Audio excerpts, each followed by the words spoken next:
তারা বন্ধ করে আছে। আমরা বাংলাদেশের নাগরিক না, দেখবো আমরা কেউ দেখা নাই। গোলাপগঞ্জের বাদিপাশা ইউনিয়নের উত্তর আলমপুর গ্রামের লম্বাহাটিতে প্রায় 35 থেকে 40টি পরিবারের একমাত্র চলাচলের সরকারি রেকর্ডভুক্ত রাস্তা বেড়া দিয়ে বন্ধ করে দেওয়া ও রাস্তার উপর বাথরুমের টাঙ্কি স্থাপনের অভিযোগ পাওয়া গেছে। এতে এই পরিবারগুলোর লোকজন চরম দুর্ভোগে পড়েছেন। বুধবার এই অমানবিক কাজের প্রতিকার চেয়ে ভুক্তভোগী পরিবারগুলোর পক্ষে সিলেটের পুলিশ সুপার বরাবর একটি লিখিত অভিযোগ করেছেন মস্কন আলী নামে এক স্থানীয় বাসিন্দা। লিখিত অভিযোগ সূত্রে জানা যায়, এই রাস্তা দিয়ে প্রায় 200 বছর ধরে লোকজন চলাচল করে আসছিলেন।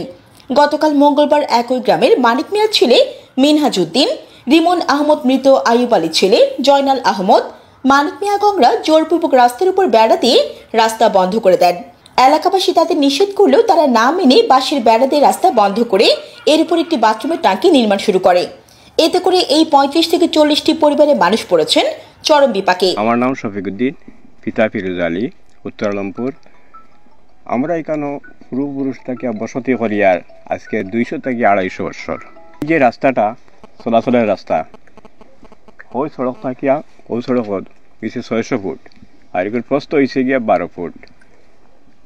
এখন আমরা এখানে যাতায়াত করি আর এখানে আমরা পরিবার আছি, আমরা 30 থেকে 40টা পরিবার।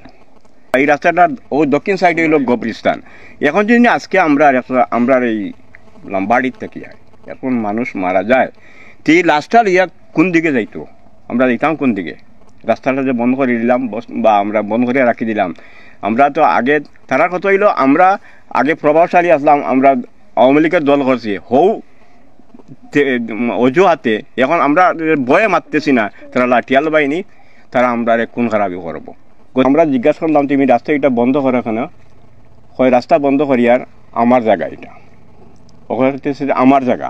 আমরা তোমার জায়গা কিনা? আমরা তো পূর্বপুরুষ সাইকান বসত বাড়ি করিয়া গেছে, এরা মরিয়া গেছে আজকে 200 থেকে 250 বছর। এই সময় সবার আসিল রাস্তা, এখন তোমার একাভাবে ওইল কিনা? দাদা লাখর দাদার আমলি রাস্তা গেছা, এবিলাকো তারা জোরে দখল করিয়া বেড়া দিয়া ট্যাঙ্কির দিয়া এগুলা আমরা গড় বইটি রাখছই। আমরা তো রোহিঙ্গাও নাই, আমরা তো উড়িয়াও আইছি না। আমরা দেহকা দক্ষিণে আমরা হবিসান এগু মানুষ বললে আমরা খিলা লইয়া যাইতাম, জিও করতাম।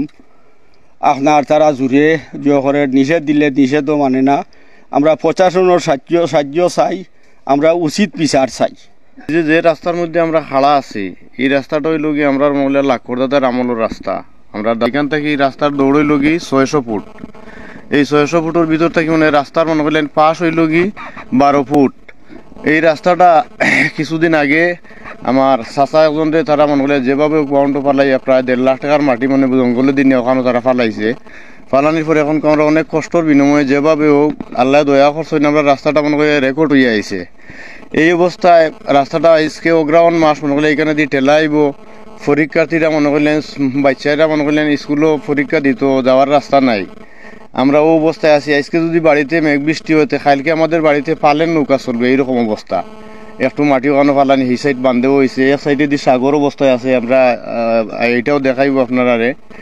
আর তারা কিছুদিন আগে চালাকিতি করে একটা বেড়া দিয়ে এখানে তারা গেছে রাত্রে মনে করলে প্রায় সারা রাত্রে এখানে মনে তারা গাডারের একটা দিও করছে টাঙ্কি করিয়া তারা এখন পর্যন্ত খাম তারা শুরু করছে, মানে তারা খাম করে, তারা বাধা নিষেধ তারা মানেন না।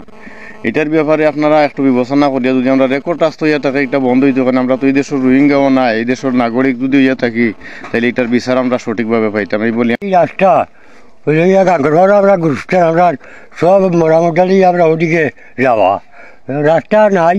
তখন ইবার দিছিল রাস্তা আসা কোথাও খরচ জন্য ইয়ার দরিয়া পানির ইবার যাওয়ার উপায় নাই। কোথাও স্কুলে যাইতে পারে না, পরীক্ষাও দিতা কিনা, আর আমরা মোরালিয়া হয়ে যাইতাম। এখন চেষ্টি আর বিপদ, এখন তারা কথা মানেন না, তারা এটা বন্ধের ওটা করে রাস্তার উপরে রাস্তা তারা বন্ধ করে দিছে। আমরা স্কুলও মসজিদও কোনটা যাইতাম পারি না, আমরা জঙ্গলে দিয়ে স্কুলে যাই, সামনে আমরা পরীক্ষা, এখন আমরা রাস্তা আগর লাগান চাই। এই পরিবারগুলোর মানুষজন দীর্ঘদিনে চলাচলের এই রাস্তাটি জোরপূর্বক বন্ধ করে দেওয়ায় প্রায় বন্দী অবস্থায় জীবনযাপন করছেন। তারা সরকারি রেকর্ডকৃত রাস্তাটি পূর্বের মতো চলাচলে স্বাভাবিক করে দেওয়ার প্রশাসন সহ ঊর্ধ্বতন কর্তৃপক্ষের কাছে জোর দাবি জানিয়েছেন। জান্নাতুল আফসানা, নিউজ ডেস্ক। বস্তুনিষ্ঠ সংবাদের খুঁজে সিলেট আই নিউজ।